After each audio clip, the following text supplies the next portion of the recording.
Welcome back to my channel. Today I'm going to show you how I trim the slow feed dog bowls that I made last time. So I like to trim these pretty simply because I do leave them on the thicker side. That way they're heavy enough that dogs won't be sliding them around as they're eating with their nose, which is what they tend to do with the plastic ones. So I'm not too worried about taking off weight to these, but I do want to just clean it up because it's just a flat bottom. You have kind of a rough edge over here. Let's get to it. I'm going to show you how I trim them up. It's honestly very simple and it's going to be very quick. The first part of trimming these bowls or anything is always going to be centering the piece on the wheel. So I'm going to go ahead and start centering it. I placed it about where I thought it looked centered, but now I'm just going to start by centering it. It's pretty good, but you can see I'm holding my finger very steady, and every time it touches my finger, that's where I'm gonna push away. Because if it's touching my finger, that means it's too close to me.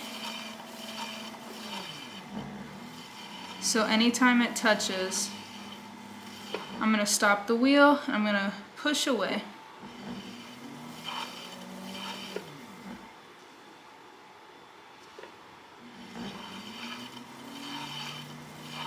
Alright, that's pretty good. It does not have to be like super perfect. Now I'm just going to take some of these clay pieces and secure my piece to the wheel. I'm just pressing kind of straight down here.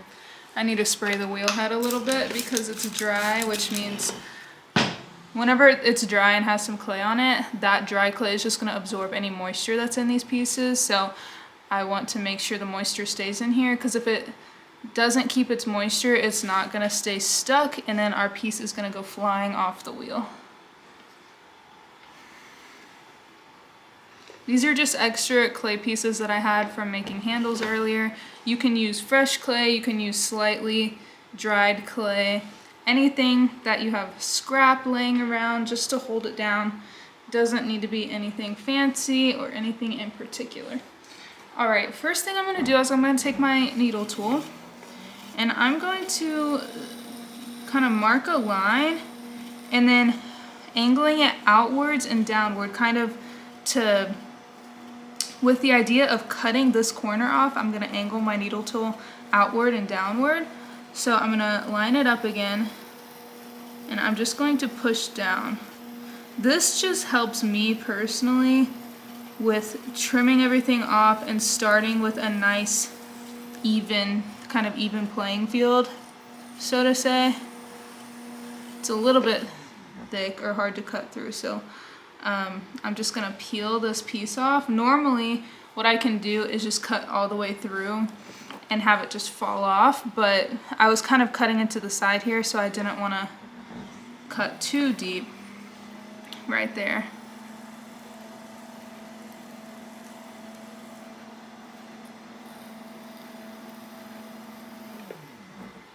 Alright, so we're starting kind of even, and I'm going to just take this tool and chop off the rest of this just to clean it up a little bit.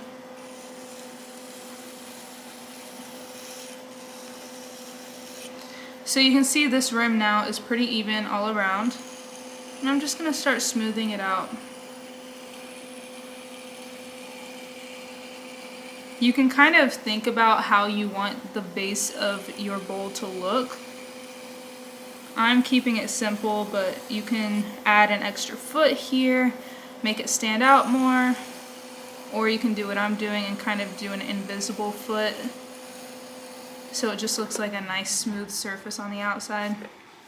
Now what I'm going to do is I'm going to start just making some rings in here, because I don't want to keep all of this solid. I kind of want to chop some away, but since it is such a wide base, I don't want just a single foot on the outside. I kind of want a couple different ones throughout. So basically I'm going to be chopping away this part and this part. I'm not cutting too deep in it either, because again, I'm not too concerned with cutting away a lot of weight. I kind of want it to be heavier or on the heavier side so that it's not easy to push around on the floor. because you know dogs be doing that sometimes.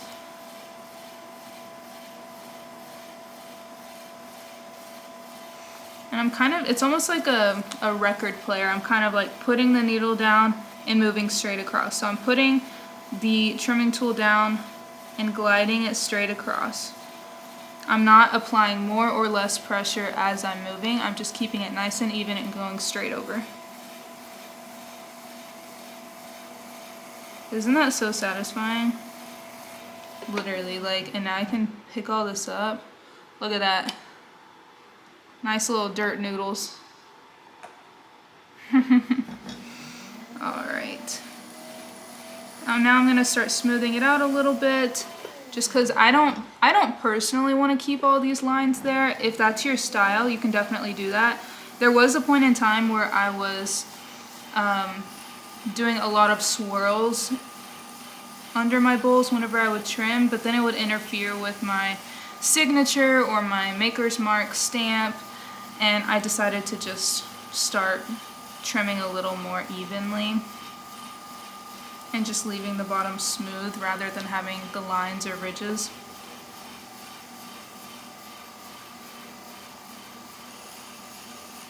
Alright, this is looking good. So this is literally all I'm going to be doing. Now I'm going to just simply start cleaning up a little bit, which means I'm just using my tool to pick up any of these stray pieces of clay on here, and then I'm literally just going to take my finger and smooth out the edges of these corners. And if you want, you can also use a rib for this, a rubber rib. Here's one. I can take it and just smooth it out. Smooth out this outside as well. I can even do in between the ridges. Just however much you want to do, you can do. However little you want to do, just do the basics. That's totally fine too. So yeah, that looks really, really smooth. The outside looks nice and smooth. Gonna hit this one more time. Literally perfect. So again, on this wider base, I like to have these 3 sections that can support the bowl. It's gonna, honestly, if I just had this outer rim, it would be plenty fine to support it as well, but I also just like the look of it.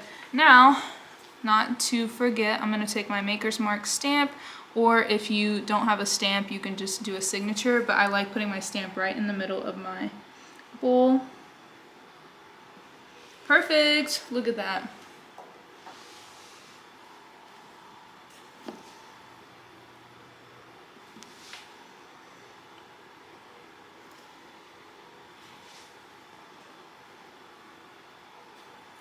Okay, got it off. Alright, sometimes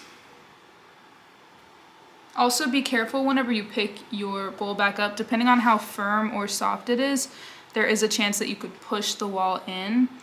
I'm also taking my finger and just smoothing out where the clay was holding the piece down because it left a couple marks.